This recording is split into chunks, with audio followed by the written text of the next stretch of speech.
जय हिंद दोस्तों। आइए देख लेते हैं सीटेट पेपर नंबर 2 के अंतर्गत सामाजिक अध्ययन। दोस्तों सामाजिक अध्ययन के अंतर्गत 60 प्रश्नों के सीरीज को हम लोग देखेंगे।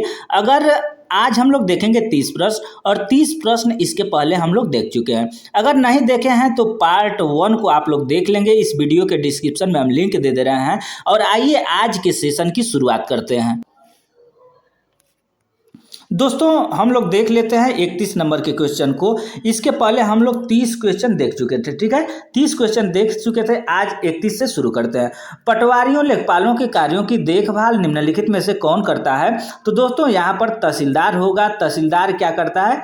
तहसीलदार पटवारी जो होते हैं, गाँव के लेखपाल होते हैं, उनके कार्यों की देखभाल और समीक्षा करता है। अब नेक्स्ट क्वेश्चन हम लोग देख दोस्तों नेक्स्ट क्वेश्चन जो है 32 नंबर।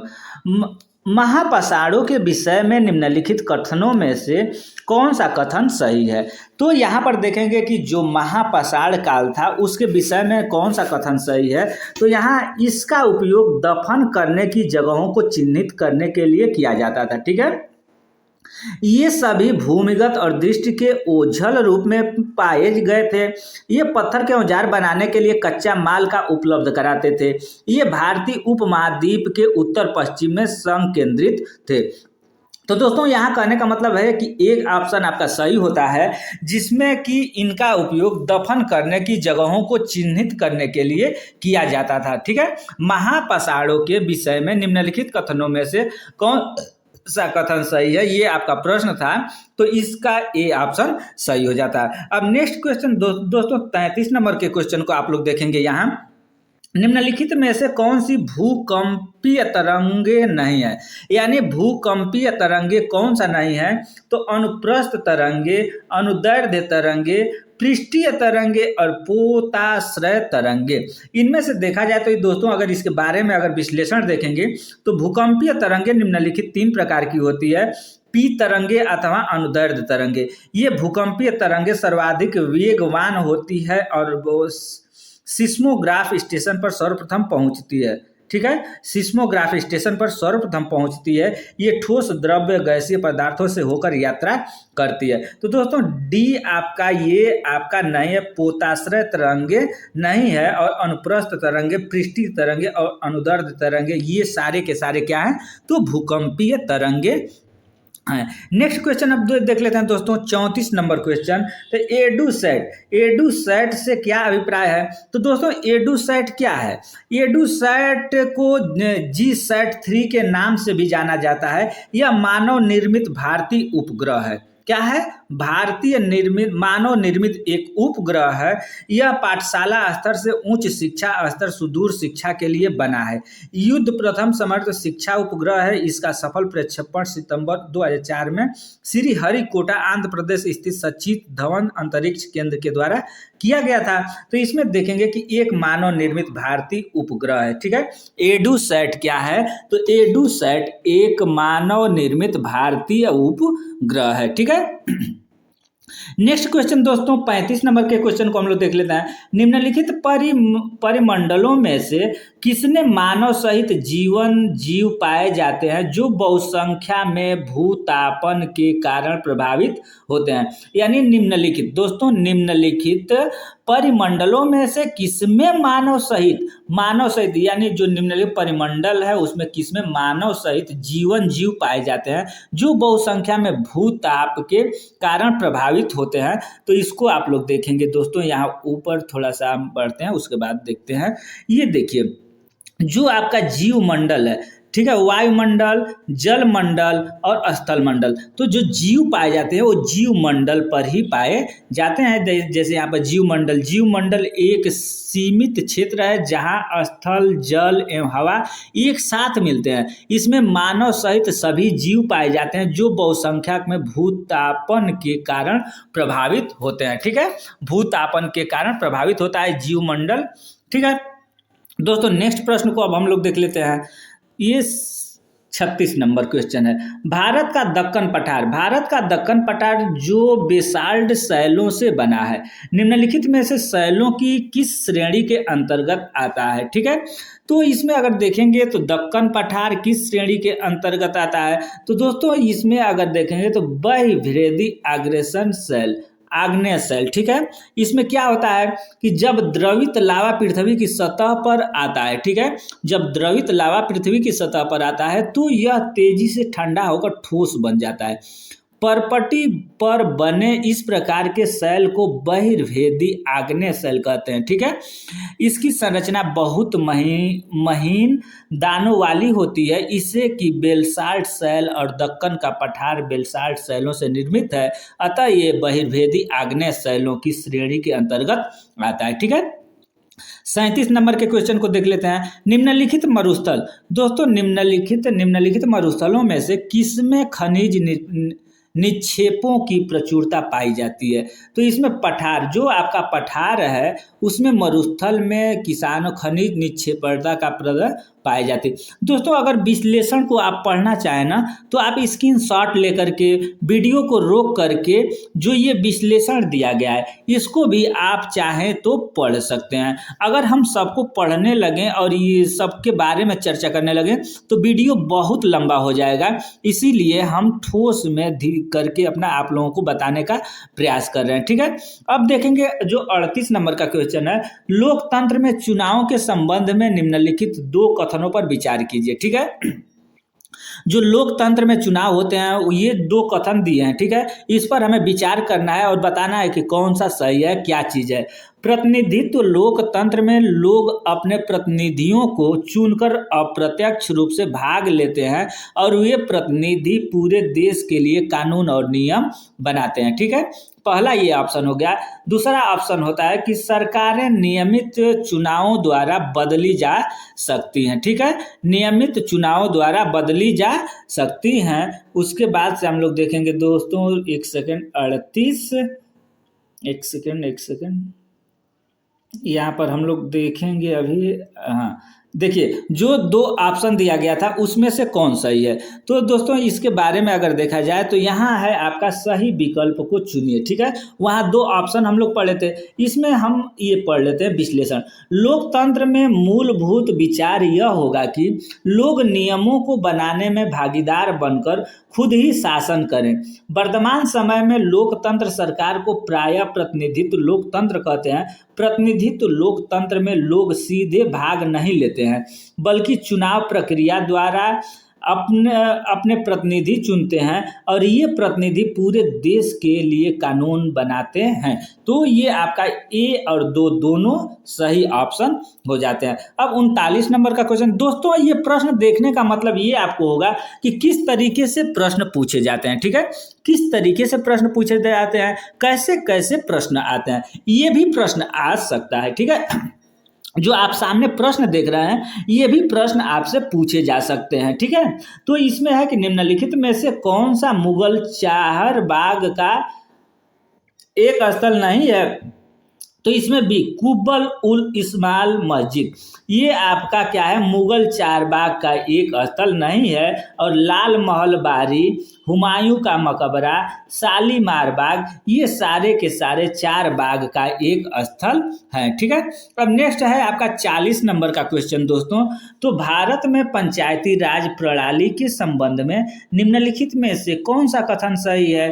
तो इसमें ए ऑप्शन आपका संवैधानिक दिशा निर्देशों के अंतर्गत देश के प्रत्येक राज्य में पंचायतों के संबंध में अपने कानून होते हैं, ये आपका भारत के पंचायती राज प्रणाली के संबंध में सही है। लेकिन दूसरा ऑप्शन अगर देखेंगे आप तो ग्राम सभा के सचिव का चुनाव उनके सदस्यों द्वारा किया जाता है, ये आपका गलत है। ग्राम सभा के जो सचिव होते हैं उनका चुनाव उनके सदस्यों द्वारा नहीं किया जा सकता है, ये गांव के प्रतिनिधि गांव के लोग ही जनता करते हैं। जिला परिषद पंचायती राज प्रणाली का द्वितीय स्तर है और ग्राम पंचायत की अवधि 4 वर्ष होती है, ग्राम पंचायत की अवधि 5 वर्ष होती है, आप लोगों को पता ही होगा। नेक्स्ट क्वेश्चन दोस्तों अब हम लोग देख लेते हैं। इसमें 41 नंबर का जो क्वेश्चन है क्या पूछा गया है। तो ये पूछा गया कि निम्नलिखित व्यक्तियों में से किसकी कविताओं और विचारों को पंचवाणी और बीजक में संरक्षित किया गया है। तो ये आपका कबीर दास जी के 15वें, देखिए कबीर संभवतः 15वीं 16वीं सदी के में हुए थे। हमें इनके विचारों की जानकारी इतनी साखियों और पदों के विशाल संग्रह से मिलती है जिसके बारे में यह कहा जाता है कि इनकी रचना तो कबीर ने की थी, परंतु ये घूमे भजन गाए ये घूमे भजन गायकों द्वारा गाए जाते थे। इनमें से कुछ भजन गुरु ग्रंथ साहब, पंचवाणी और बीजक में संग्रहित और सुरक्षित हैं। ठीक है, नेक्स्ट 42 नंबर का जो क्वेश्चन है ये क्या पूछा गया, इसको भी देख लेते हैं। कटंगा गढ़ कटंगा के गौड़ राज्य के संबंध में निम्नलिखित कथनों में से कौन सा कथन सही है। ठीक है, इसके बारे में दोस्तों अगर हम लोग देखें, एक सेकेंड, ठीक है, इधर केवल प्रश्न को ही हम बड़ा कर दे रहे हैं ताकि हम लोगों को पढ़ने में और देखने में आसानी होगी।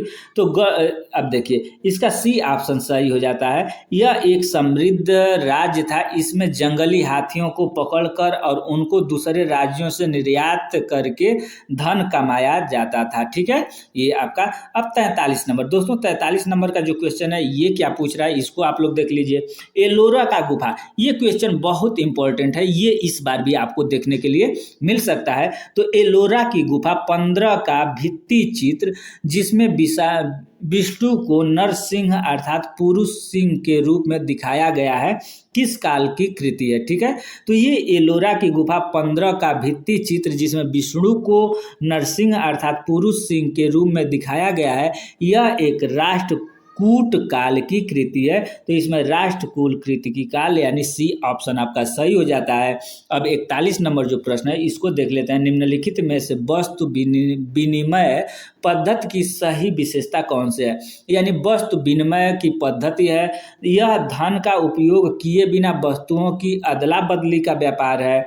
यह वह व्यापार है जिसमें वस्तुओं की अदला बदली में धन का प्रयोग किया जाता है। यह वस्तुओं के लेन देन को आसान बनाती है। यह खर्चीली और समयासाध्य प्रक्रिया है। तो दोस्तों इसका ऑप्शन अगर देखें हम लोग तो यहाँ पर यहाँ देखेंगे आप लोग, ये वस्तु विनिमय पद्धति के अंतर्गत धन का उपयोग किए बिना, ठीक है, धन का उपयोग किए बिना वस्तुओं का अदला बदली करके व्यापार किया जाता है। प्राचीन काल में इसी पद्धति से व्यापार होता था, इसे वस्तु विनिमय पद्धति कहते हैं। नेक्स्ट जो क्वेश्चन है, निम्नलिखित स्थलाकृतियों में से किसमें छत्रक शैल पाए जाते हैं। यानी छत्रक शैल किसमें पाए जाते हैं, तो दोस्तों ये रेगिस्तान में छत्रक शैल पाए जाते हैं, रेगिस्तान में। ठीक है, नेक्स्ट क्वेश्चन है 46 नंबर दोस्तों। 46 नंबर का निम्नलिखित में से किसके नेतृत्व में बंगाल 18वीं सदी में धीरे धीरे मुगल नियंत्रण से अलग हो गया था। तो ये मुर्शीद कुली खान, ठीक है, मुर्शीद कुली खान के नेतृत्व में बंगाल धीरे धीरे मुगल नियंत्रण से अलग हो गया था। 47 नंबर का क्वेश्चन दोस्तों यहाँ आप लोग देखेंगे 47 नंबर। इसमें देखिए इस तरीके से कूट का ऑप्शन आ जाएगा और ये बहुत आपको फंसाता है। जैसे निम्नलिखित का मिलान कीजिए और सही उत्तर का चयन कीजिए। इस तरीके से जो प्रश्न आते हैं, अगर आपको जानकारी नहीं है, अगर जानकारी नहीं है तो ज़्यादा इसमें आपको दिमाग नहीं लगाना है। देखिए जैसे क्षोभ मंडल दिया है, क्षोभ मंडल की विशेषता क्या है, इसमें से हमें मिलाना है। ठीक है, क्षोभ मंडल, समताप मंडल, मध्य मंडल और वायु मंडल। तो क्षोभ मंडल आयन मंडल इस परत का एक भाग है। अंतरिक्ष में प्रवेश, तो इसके उत्तर से हम लोग अगर देखना चाहें तो पहले आप लोग कम से कम देख लीजिए। ठीक है, इसमें आपका जो बी है ऑप्शन, पहला का चौथा, यानी इसको हम लोग मिलाते हैं और देखते हैं कि क्या स्थिति है। इसमें है कि आपका पहला का चौथा हो जाएगा, यानी ये पहला का चौथा हो जाएगा। यानी क्षोभ मंडल के बारे में अगर देखा जाए तो मौसम की लगभग सभी घटनाएं इस परत में घटित होती है। किसमें, तो क्षोभ मंडल में होती है। और दूसरा का आपका तीसरा हो जाता है दोस्तों, तो दूसरा का तीसरा यानी समताप मंडल में क्या होता है, तो इसमें ओजोन गैस की एक परत होती है। ओजोन गैस की एक परत किसमें होती है, तो समताप मंडल में होती है। और मध्य मंडल में दोस्तों अगर देखा जाए तो मध्य मंडल में अंतरिक्ष से प्रवेश करने वाले उल्का पिंड इस परत में आने पर जल जाते हैं। जैसे उल्का पिंड आप लोग देखे होंगे ना कि जैसे आग लग जाता है, दिखाई देता है कि तारा बन करके और उसके बाद इसे टूटता है, उसको पूंछ टाइप का अपना दिखाने लगता है, बहुत पतला पतला मन लास्ट में ये हो जाता है। तो ये क्या होता है कि जब वो अंतरिक्ष में प्रवेश करने वाले उल्का पिंड जो होते हैं इस परत में आते ही जल जाते हैं। किस में, तो मध्य मंडल में। और वायुमंडल में दोस्तों अगर देखेंगे तो ये आयन मंडल इस परत का एक भाग है, यानी चौथा का आपका पहला हो जाता है। ठीक है, अब नेक्स्ट प्रश्न दोस्तों हम लोग देख लेंगे कि नेक्स्ट प्रश्न आपका क्या कहता है। ठीक है, 48 नंबर का क्वेश्चन क्या कहता है। तो दोस्तों, भारत में चिकित्सा पर्यटकों के संदर्भ में निम्नलिखित 2 कथनों पर विचार कीजिए। फिर देखिए, ये कथन 2 कथन, इन दोनों को विचार कीजिए, उसके बाद बताइए कि क्या दोनों सही है, कि एक सही है, कि एक गलत है। ठीक है, ध्यान से इसको देखिएगा। वे विदेशी पर्यटक हैं जो भारत के उन अस्पतालों में अपना इलाज कराने के लिए विशेष रूप से आते हैं जहां उन्हें अपने देश की तुलना में कम मूल्य पर विश्व स्तरीय सुविधाएं प्राप्त होती हैं। वे भारत के भीतर वे ही प्रवासी हैं जो एक राज्य से दूसरे राज्य के उन अस्पतालों में अपना इलाज कराने के लिए जाते हैं जहां उन्हें अपने राज्य की तुलना में कम मूल्य पर विश्व स्तरीय सुविधाएं प्राप्त हो जाती है। इसका ऑप्शन देखेंगे तो ऑप्शन आपका सी सही होता है कि नहीं, यानी ए सही है और दूसरा आपका गलत है। तो ये सही है, इसको हम लोग थोड़ा सा पढ़ लेते हैं कि क्या है। भारत में चिकित्सा पर्यटकों के संदर्भ में, यानी जो भारत में बाहरी लोग आते हैं इलाज कराने के लिए, उनके संदर्भ में क्या चीज़ सही है। तो वे विदेशी पर्यटक हैं जो भारत के उन अस्पतालों में अपना इलाज कराने के लिए विशेष रूप से आते हैं जहां उन्हें अपने देश की तुलना में कम मूल्य पर विश्व स्तरीय सुविधाएं प्राप्त हो जाती है। ठीक है, नेक्स्ट आप प्रश्न को देख लेते हैं दोस्तों। 49 नंबर जो आपका प्रश्न है ये क्या कहता है। तो दोस्तों, 49 नंबर का प्रश्न आपके सामने है। रामाबाई जो महिला शिक्षा की योद्धा थी, कभी स्कूल नहीं गई, फिर भी उन्हें पंडिता की उपाधि दी गई, यानी पंडिता की उपाधि दी गई है महिला को, किस रामाबाई को। तो यहाँ से किस महिला को पंडिता की उपाधि दी गई है। तो दोस्तों, रामाबाई को दी गई है। ठीक है, इसका अगर देखा जाए आंसर कि कौन सा सही है, तो सी का आपका ऑप्शन है डी, रामाबाई। यहाँ पर उसका विश्लेषण थोड़ा सा देख लेंगे दोस्तों कि रामाबाई ने अपने पिता से, ठीक है, रामाबाई ने अपने पिता से संस्कृत भाषा का ज्ञान प्राप्त करके 12 वर्ष की उम्र में 20,000 श्लोक कंठस्थ कर लिए थे। उनके समय में यह एक बहुत ही उपलब्धि थी क्योंकि उनके समय में महिलाओं को इस प्रकार का ज्ञान अर्जित करने का अनुमान नहीं था। इसी कारण उन्हें सरस्वती का पंडिता जैसी उपाधि प्राप्त हुई। दोस्तों, ये बहुत महत्वपूर्ण प्रश्न है, इसको आप लोग थोड़ा सा ध्यान से देखिएगा। उसके बाद 50 नंबर का जो क्वेश्चन है, सन 1856 में निम्नलिखित गवर्नर जनरल में से किसने यह निर्णय किया था कि बहादुर शाह जफर आखिरी मुगल बादशाह होंगे और उनकी मृत्यु के बाद उनके किस वंशज को बादशाह नहीं माना जाएगा। तो इसमें दोस्तों, अगर सी कैनिंग को 1856 में गवर्नर जनरल कैनिंग ने फैसला किया कि बहादुर शाह जफर आखिरी मुगल बादशाह होंगे, इनकी मृत्यु के बाद उनके किसी भी वंशज को बादशाह नहीं माना जाएगा। ठीक है, जो आपके बादशाह मुगल आखिरी थे, कौन, बहादुर शाह जफर, उनके मृत्यु के बाद उनके किसी भी वंशज को बादशाह नहीं माना जाएगा, उन्हें केवल राजकुमारों के रूप में मान्यता दी गई। तो इस तरीके से क्वेश्चन इतिहास है ये, इसको आप लोगों को ध्यान से पढ़ना होगा। ठीक है, देखिए नेक्स्ट जो 51 नंबर का क्वेश्चन है, औपचारिक शिक्षा पर गांधी जी के विचारों के संबंध में निम्नलिखित कथनों में से कौन सा कथन गलत है। ठीक है, कौन सा कथन गलत है। तो दोस्तों, अंग्रेजी शिक्षा ने पढ़ने और लिखने की अपेक्षा मौखिक ज्ञान पर अधिक बल दिया था, ये आपका गलत है। और ये सारे तीनों ऑप्शन सही हो जाते हैं। तो कौन कौन ऑप्शन अंग्रेजी में दी जा रही शिक्षा ने भारतीयों को अपने सामाजिक परिवेश से काट दिया, और औपनिवेशिक शिक्षा में भारतीयों के मस्तिष्क में हीनता का भाव पैदा कर दिया। पश्चिम शिक्षा में जीवन के अनुभव और व्यवहारिक ज्ञान की अपेक्षा पाठ्य पुस्तकों पर अधिक बल दिया गया। ये आपका था।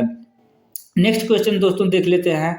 अब नेक्स्ट क्वेश्चन इसमें है आपका 52 नंबर का जो क्वेश्चन है, इसमें देखिए 1857 के विद्रोह के तत्काल बाद ब्रिटिश सरकार की प्रशासनिक नीतियों में आए परिवर्तन के संदर्भ में निम्नलिखित 2 कथनों पर विचार कीजिए। यहाँ पर भी 2 कथन है।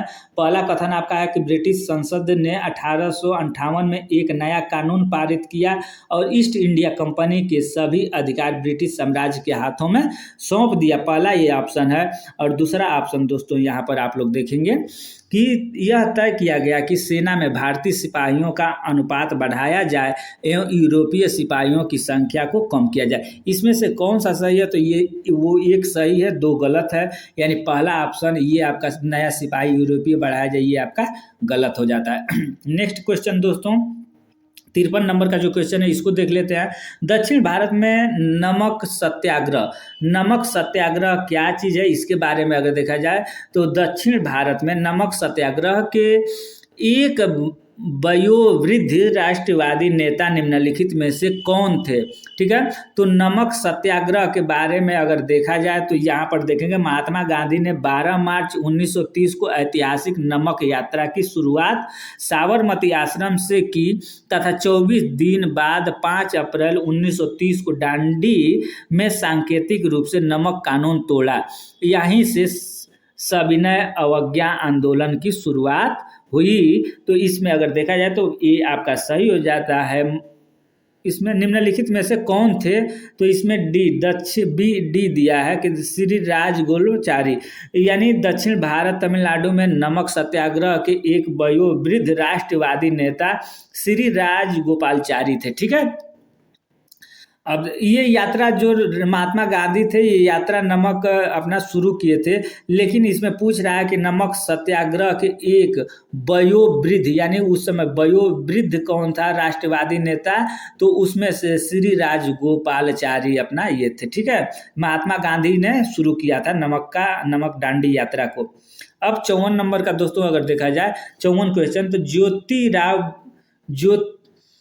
ज्योतिराव फूले ने अपनी पुस्तक गुलामगिरी को निम्नलिखित में से किन्हें समर्पित किया? यानी जो ज्योतिराव फूले हैं ये अपनी पुस्तक गुलामगिरी को किनको समर्पित किया? तो उन महिलाओं को जिन्होंने ब्रिटेन में नारी मताधिकार आंदोलन में भाग लिया, उन भारतीय सैनिकों को जो द्वितीय विश्व युद्ध में मारे गए थे, उन भारतीयों को जिन्होंने भारतीय स्वाधीनता संग्राम में भाग लिए, उन अमेरिकियों को जिन्होंने गुलाम को मुक्त दिलाने के लिए अमेरिकी महायुद्ध में भाग लिया। तो दोस्तों ज्योतिराव फूले ने अपनी पुस्तक गुलामगिरी को यहाँ देखेंगे उन महिलाओं को, ठीक है, उन महिलाओं को जिन्होंने ब्रिटेन में नारी मताधिकार आंदोलन में भाग लिया, ये ऑप्शन आपका सही हो जाता है, क्योंकि ज्योतिराव फूले जो थी वो पहली महिला थी जो शिक्षा के क्षेत्र में अपने कदम को बढ़ाया था। दोस्तों इसके बारे में अगर पूरा विश्लेषण अगर देखेंगे तो यहाँ हम लोग देखेंगे कि जो ज्योतिराव फूले हैं ये 1873 में फूले गुलामगिरी नामक किताब लिखी। इसमें लगभग 10 वर्ष पूर्व अमेरिकी गृह युद्ध हो चुका था, जिससे फलस्वरूप अमेरिका के दास प्रथा खत्म कर दी थी। फूले ने अपनी पुस्तक उन सभी अमेरिकाओं को समर्पित की जिन्होंने गुलामों को मुक्त दिलाने के लिए संघर्ष किया था। इस उनके जिन जातियों अमेरिका के काल गुलामों की दुर्दशा एक दूसरे को जोड़ा था। फूले ने भेदभाव खत्म करने के लिए उन अदूतों को उद्धार के रूप में सत्य शोधक नामक संगठन की स्थापना की थी। ठीक है, ये आपका सही होता है ऑप्शन। यहाँ पर देखिए ये ज्योतिराव फूले, ये ऑप्शन आपका सॉरी, ये डी ऑप्शन आपका सही है। उन अमेरिकियों को जिन्होंने गुलामों को मुक्त दिलाने के लिए अमेरिकी गृह युद्ध में भाग लिया था, उन्हें ये गुलामगिरी जो पुस्तक था वो अपना सौंपी थी। ठीक है, अब नेक्स्ट हम लोग देख लेते हैं 55 नंबर का क्वेश्चन। दोस्तों 55 नंबर का जो क्वेश्चन है यहाँ पर आप लोग देखेंगे थोड़ा, ये भारत में उच्च न्यायालय के संबंध में दिए गए 2 कथनों पर विचार कीजिए। यानी भारत का जो उच्च न्यायालय है उसके बारे में अगर देखा जाए तो उच्च न्यायालय राज्य सरकारों के अंतर्गत आते हैं और उनकी ओर से ही कार्य करते हैं। उच्च न्यायालय राज्य सरकारों के अंतर्गत आते हैं, ये आप लोग थोड़ा सा ध्यान दीजिएगा। उसका दूसरा ऑप्शन है कि उच्च न्यायालय के सभी न्यायाधीश की नियुक्ति राज्य के मुख्यमंत्री, ठीक है, मुख्यमंत्री के साथ विचार विमर्श करने के बाद की जाती है। ये अगर देखा जाए तो इसमें आपका ए और दो दोनों गलत हैं। ठीक है, ए और दो दोनों गलत हैं, क्योंकि ये राज्य सरकारें, जो उच्च न्यायालय है इसका राज्य सरकार नहीं करती है, और इसमें जो है कि मुख्यमंत्री के साथ विचार विमर्श करके जो न्यायाधीश होते हैं उनकी नियुक्ति नहीं की जाती है। अगर इसके बारे में थोड़ा सा और विस्तृत आप लोग जानकारी चाहते हैं तो यहाँ देखेंगे अनुच्छेद 217 उच्च न्यायालय के न्यायाधीशों की नियुक्ति के संबंध में प्रावधान करता है। उच्च न्यायालय के न्यायाधीशों की नियुक्ति राष्ट्रपति द्वारा की जाती है। ये आप लोग ध्यान दीजिएगा, इस तरीके से भी क्वेश्चन आ जाता है कि उच्च न्यायालय के न्यायाधीशों की नियुक्ति कौन करता है, तो उच्च न्यायालय के न्यायाधीशों की नियुक्ति आपका राष्ट्रपति द्वारा की जाती है, और मुख्य न्यायाधीश की नियुक्ति राष्ट्रपति द्वारा भारत के मुख्य न्यायाधीश और संविधान राज्य के राज्यपाल के परामर्श के बाद की जाती है। ठीक है, आप लोग इसे ध्यान दीजिएगा, इससे एक क्वेश्चन फंस जाता है।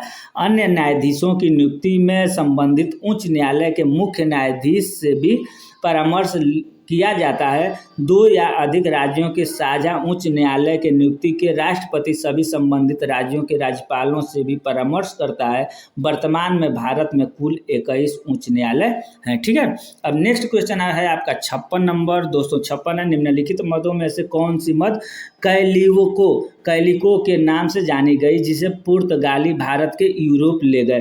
ठीक है, तो ये आपका डी ऑप्शन सूती कपड़े, आपका ये ऑप्शन आपका सही हो जाता है। उसका 57 नंबर का है क्वेश्चन। एक शिक्षक अनुभव करता है कि उच्च प्राथमिक स्तर पर विषय का सुझाव दीजिए जो इस समस्या का समाधान करे। ये आपका पैडागोजी से संबंधित सवाल है।